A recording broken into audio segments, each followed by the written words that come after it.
साहब, मैंने चोरी नहीं की। यह कंगन मेरे बैग में कैसे आया, मुझे नहीं पता। मैं तो बस सफाई कर रही थी। वह अपनी टूटी हुई, लगभग बेआवाज़ जुबान में गिड़गिड़ाई। उसकी आंखों में गंगा जमुना बह रही थी, पर मालिक ने उसकी एक न सुनी। दफा हो जाओ यहाँ से। शुक्र मनाओ कि पुलिस को नहीं बुला रहा हूँ। अपनी शकल दोबारा मत दिखाना इस हवेली में। मालिक ने उसे धक्के मारकर लोहे के गेट से बाहर निकाल दिया। 6 महीने बाद जब वही मालिक ने उस नौकरानी के दर पर कटोरा लेकर पहुंचा, तो नज़ारा देख उसके होश उड़ गए।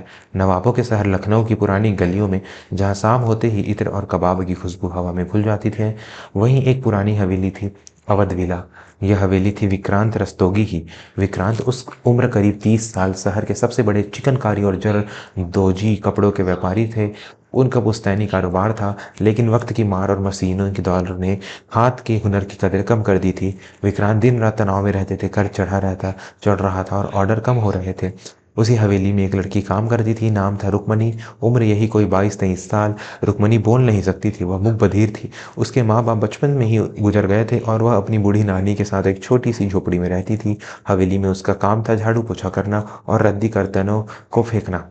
लेकिन रुक्मणी के हाथों में झाड़ू के अलावा एक और जादू भी था, जिसके बारे में कोई नहीं जानता था। रुक्मणी जब भी कारीगरों को मखमल के कपड़ों पर सोने चांदी की तारों से कढ़ाई करते देखती, तो उसकी आंखें चमक उठती। वह घर जाकर अपनी नानी की पुरानी साड़ियों से धागे निकालती और रात भर दिए की रोशनी में कपड़ों पर कढ़ाई करके की कोशिश करती। उसकी उंगलियां सुई के साथ ऐसे नाचती थी जैसे कोई संगीतकार साज बजा रहा हो। एक दिन की बात है, विक्रांत को दुबई के एक शेख से बहुत बड़ा ऑर्डर मिला था।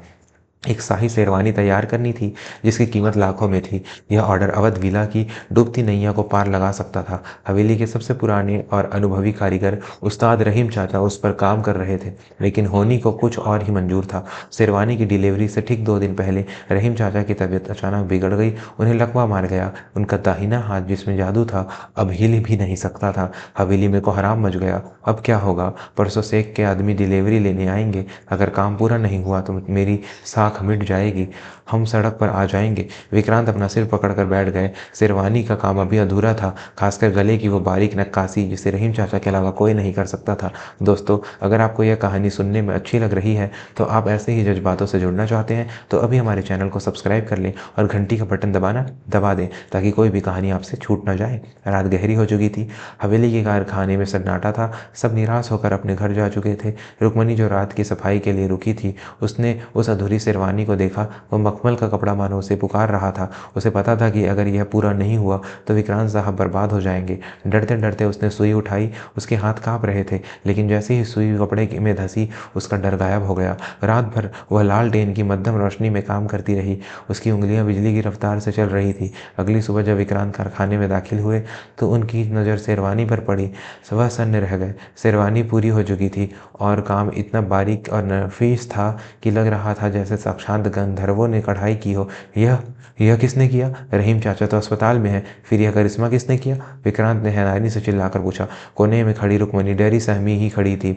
उसने धीरे से अपना हाथ उठाया। विक्रांत को यकीन नहीं हुआ कि झाड़ू लगाने वाली यह गूंगी लड़की ऐसा सही काम कर सकती है। उसे तुरंत रुक्मणी के हाथ देखे। उंगलियों में सुई के ताजे निशान थे। उस दिन विक्रांत ने रुक्मणी को झाड़ू पोंछ कर छोड़कर सुई धागा थमा दिया। आज से तुम सफाई नहीं, कढ़ाई का काम करोगी। तुम्हें वो इज्जत मिलेगी जिसकी तुम हकदार हो। रुक्मणी की तकदीर बदल गई। उसके हुनर ने अवध विला को फिर से खड़ा कर दिया। बड़े बड़े ऑर्डर आने लगे। विक्रांत को रुक्मणी की सादगी और मेहनत से लगाव होने लगा था। वह बिना बोले भी उसकी सारी बातें समझने लगे थे। दोनों के बीच एक अनकहा रिश्ता पनपने लगा। लेकिन यह बात विक्रांत की मंगेतर सोनिया को बिल्कुल पसंद नहीं आया। सोनिया एक अमीर घराने की आधुनिक और घमंडी लड़की थी। उसे यह बर्दाश्त नहीं था कि उसका होने वाला पति एक 2 टके की गूंगी नौकरानी को इतनी तवज्जो दे। सोनिया ने तय कर लिया कि वह रुक्मणी को इस घर से निकाल कर रहेगी। दिवाली का मौका था, हवेली में पूजा थी। सोनिया ने एक चाल चली। उसने अपने हीरे की एक कीमती अंगूठी रुक्मणी के थैले में चुपके से डाल दी। पूजा के बाद सोनिया ने हंगामा खड़ा कर दिया। मेरी अंगूठी गायब है, अभी मैंने यहीं रखी थी, जरूर किसी ने चुराई है। सबकी तलाशी ली गई। जब रुक्मणी के थैले की बारी आई तो वह अंगूठी उसमें से निकल गिरी। विक्रांत की आंखों में अविश्वास था, लेकिन सबूत सामने था। सोनिया ने आग में घी डाला। देखो विक्रांत, मैं कहती थी ना, इन गरीबों की नीयत हमेशा खराब होती है। तुमने इसे सिर पर चढ़ाया और इसने हम तुम्हारे घर ही चोरी की। रुक्मणी रोती रही। उसने अपने हाथों से इशारे करती रही कि उसने नहीं लिया, लेकिन सोनिया ने रसूख और सबूत के आगे उसकी गूंगी चीखें दब गई। विक्रांत उस वक्त अपने कर्ज और सोनिया के पिता के एहसानों के बोझ तले दबे थे। वह चाहकर भी कुछ न बोल सके। उन्होंने मुंह फेर लिया और फिर वही हुआ जो आपने कहानी की शुरुआत में सुना। रुक्मणी को अपमानित करके निकाल दिया गया। रुक्मणी ने जाने के बाद अवध विला की रौनक भी चली गई। नए कारीगर आए लेकिन वो बात नहीं थी। ग्राहकों की शिकायतें आने लगी, कपड़ों की फिनिशिंग खराब होने लगी।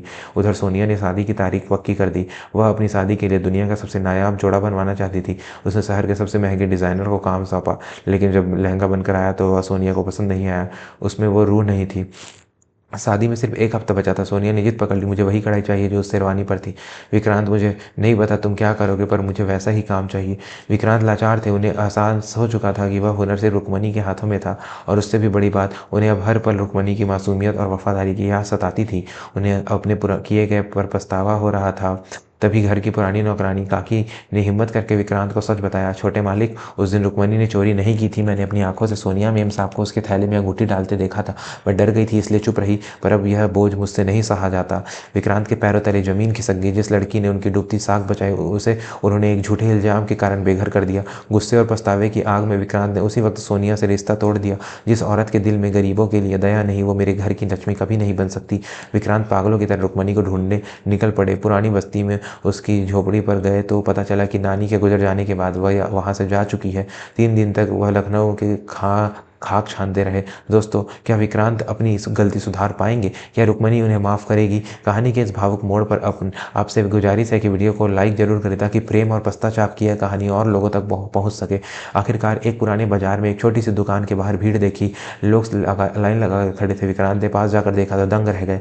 वहाँ एक छोटा सा बोर्ड लगा था, रुक्मणी बुटीक। अंदर रुक्मणी बैठी थी और उसके साथ 10-12 और गरीब लड़कियां काम कर रही थी। रुक्मणी अब सिर्फ कारीगर नहीं थी, वह एक उस्तानी बन चुकी थी। उसने अपने हुनर से अपना साम्राज्य खड़ा कर लिया था। विक्रांत की आंखों में आंसू आ गए। वह धीरे धीरे दुकान के अंदर गए। रुक्मणी ने उन्हें देखा। उसकी आंखों में वही पुरानी चमक थी, पर साथ में एक स्वाभिमान भी था। विक्रांत उसके सामने घुटनों पर बैठ गए। सारे लोग हैरान होकर देख रहे थे कि शहर का इतना बड़ा सेठ एक मामूली सी दुकान में जमीन पर बैठा है। मुझे माफ़ कर दो रुक्मणी, विक्रांत ने हाथ जोड़कर कहा। मैं अंधा था। मैंने हीरे की परख नहीं की और उसे कांच समझकर फेंक दिया। मैं तुम्हें वापस ले जाने आया हूँ, नौकरानी बनाकर नहीं। अगर तुम चाहो तो मेरी जीवन संगिनी बनाकर, मेरी अर्धांगिनी बनाकर। दुकान में सन्नाटा छा गया। रुक्मणी की आंखों से झरझर आंसू बहने लगे। उसने एक कागज पर कुछ लिखा और विक्रांत को दिखाया। उस पर लिखा था, साहब, इज्जत पैसे से नहीं कर्म से मिलती है। आपने मुझे निकाला तो मैंने खुद को पहचाना। आज मैं किसी की नौकर नहीं हूँ। विक्रांत ने सिर झुका लिया। मैं जानता हूँ आज मैं तुम्हें सहारा देने नहीं, तुमसे सहारा मांगने आया हूँ। मेरे घर को, मेरे कारोबार को और मेरी रूह को तुम्हारी ज़रूरत है। रुक्मणी ने विक्रांत के आंसू पोंछे। उसने अपने हाथों के इशारे से समझाया, माफ़ करने वाला गलती करने वाले से बड़ा होता है। उसने विक्रांत को हाथ थाम लिया। इसके बाद जो हुआ वह लखनऊ के इतिहास में दर्ज हो गया। विक्रांत और रुक्मणी की शादी हुई, लेकिन किसी बड़े होटल में नहीं, बल्कि उसी अनाथालय में जहाँ रुक्मणी जैसी कई बेसहारा लड़कियाँ रहती थी। दोनों ने मिलकर अवध विला को एक नई पहचान दी। अब वह मशीनों का शोर नहीं, बल्कि सैकड़ों गरीब महिलाओं के हुनर की गूंज थी। रुक्मणी ने उन सभी को काम दिया जिनके पास हुनर तो था पर अवसर नहीं। सोनिया ने जब यह खबर सुनी तो वह अपनी जलन में ही घुटती रही, लेकिन विक्रांत और रुक्मणी की दुनिया प्यार और सम्मान से रोशन हो चुकी थी।